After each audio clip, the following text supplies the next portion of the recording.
Well, good morning, everyone. Today we want to talk about hair. As you can see, we've got a person here, part of their epithelium or part of their integumentary system is hair.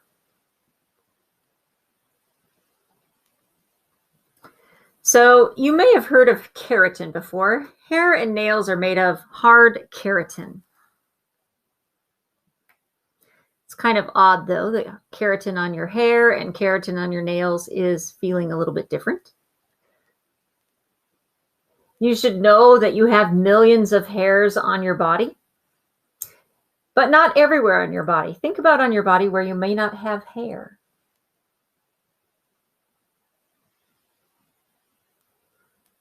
Some places you have it and it's obvious, other places you don't.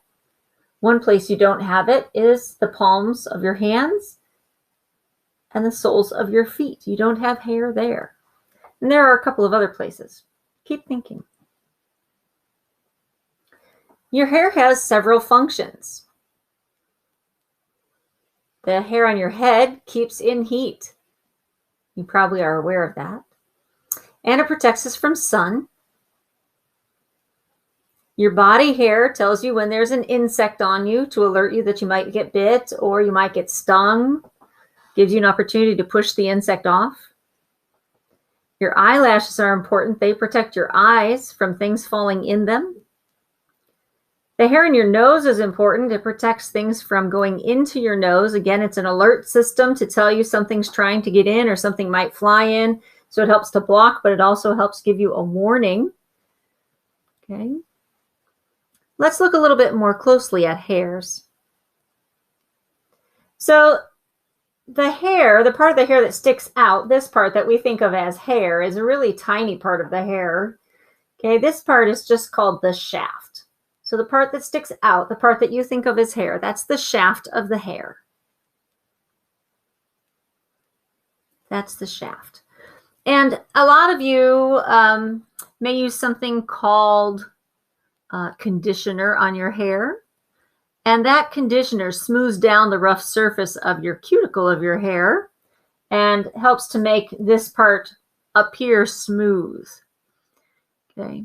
If you get a split end, if this end of your hair, when you look at it closely, looks like it has a little forked tongue, like a snake, that means that the cuticle over time is wearing down and you're revealing the cortex and the medulla, and it's starting to show there. Okay. So this outermost part of the hair, like I just talked about, this is called the cuticle. This outer part of the hair, it's called the cuticle. That kind of brown line is cuticle.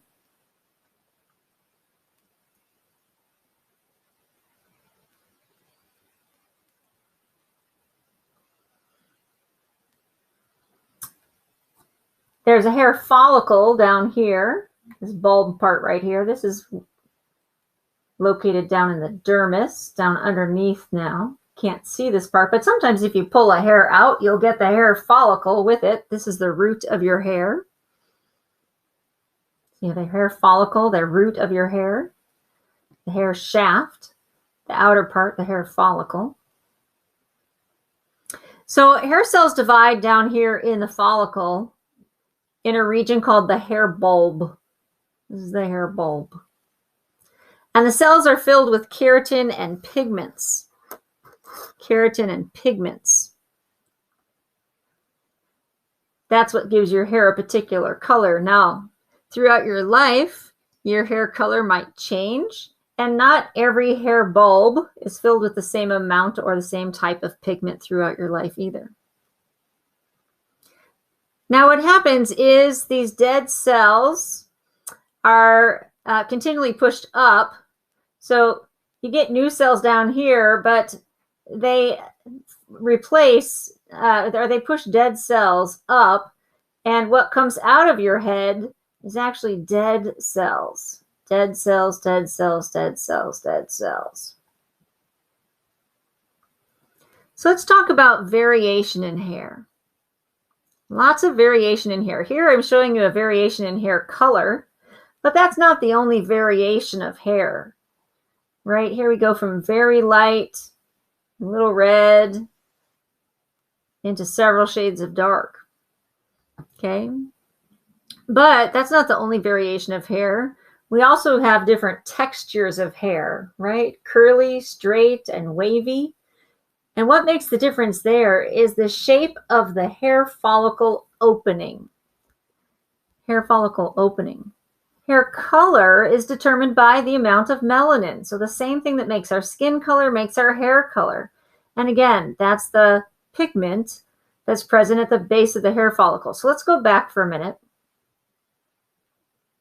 So this shape of the hair follicle, where it comes out, okay, that's what determines what shape your hair is or what texture your hair is.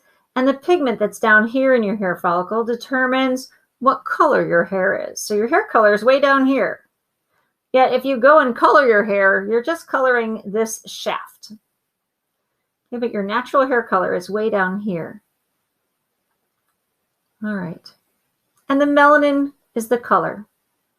Let's talk about nails. Let's shift over. So in your nails, lots of people forget that your nails are part of your integumentary system. So you have part of your nails that are visible and part of your nails that are invisible or not visible. We're on the anatomy of nail page in case you didn't shift with us. Your nails are really protective and useful tools. They're good for picking things up. They're good for scratching. Okay, but they definitely have some nail anatomy that we need to know. Let's first talk about the visible parts. Okay, you've got a free edge out here. This is usually the part of your nail that shows up as white. This is the free edge. And you have this kind of pink part that's called the nail body. On most people, this is a pink section. Regardless of your skin tone, this section usually shows up as some form of pink, sometimes a purpley color. But then you have two parts of your nail anatomy that we don't see in this picture. They're not visible here. That's the root and the nail bed. So we'll talk about those as well. So make sure that you've labeled on your picture the free edge and that you've labeled the nail bed or the nail body. Sorry, the nail body here. So in this picture, you should be able to see everything that's on our diagram. Okay, let's start with the bottom picture. In the bottom picture, you can see the lateral nail folds. Your nail at the sides curves down. These are the lateral or the side nail folds where it folds down into the skin. You also have a proximal nail fold where at the proximal side of your nail, the side closest to your shoulder, it folds down into the skin. Right by the proximal nail fold, you have this little shape. This is a little moon shape called a lanula. A lanula. Okay. Let's look at this top picture for a minute. Up here we have the nail body. We looked at the nail body in our other picture. That was the pink part of your nail.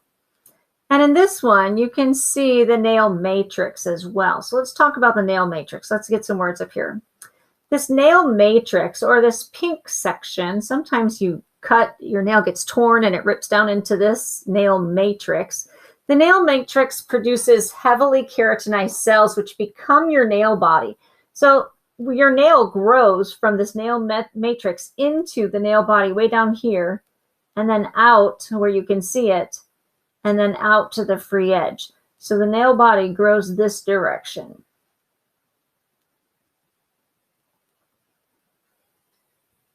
The nail's protected on three sides by these folds, by the lateral folds and the proximal fold. Those all protect your nail.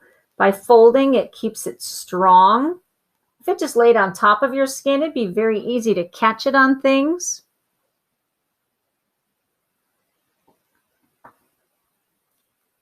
And then let's talk about the lanula, the little moon. This little half moon, the lanula. Okay, this part becomes white right here because the thickness of your nail right here is a little bit thicker than the rest. Okay, it's nice and thick right there. It's kind of got an extra layer, so it's a little bit whiter.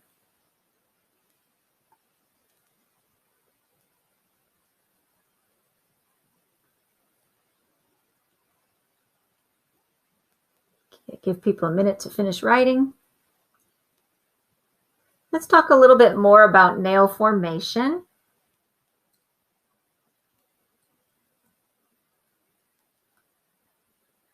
So the other word that you normally hear about is the cuticle. The cuticle is this little tiny bit of skin that comes and covers up a part of the nail as it grows out. So the matrix is here. It's creating your nail. Here's the root of the nail just forming. The nail's growing this way. And as it grows, a little tiny bit of your skin fold grows over the nail. And that's the cuticle. And it holds the nail in place. It creates a little seal for the nail and the nail matrix. This is all nail matrix under here, nail matrix under here, nail matrix under here. Okay, but this is the biggest piece of nail matrix that we have. And that's where your nail is formed. So this part right here, this little cuticle, is the piece that seals the nail and keeps it waterproof. You will not need the scientific name here. So we're going to stop there for today. And I'd like you to spend the rest of the time today. Stop sharing. Nope. Coloring your notes. Let's turn a picture back on. It looks empty. Coloring your notes or studying your notes, going back over the unit. This is the last bit of notes for this unit on the epithelium. So on your integumentary system, I want you to study your notes. We're likely to have a test next week before we go to Thanksgiving break. Okay, so that's your time for today. Thank you so much.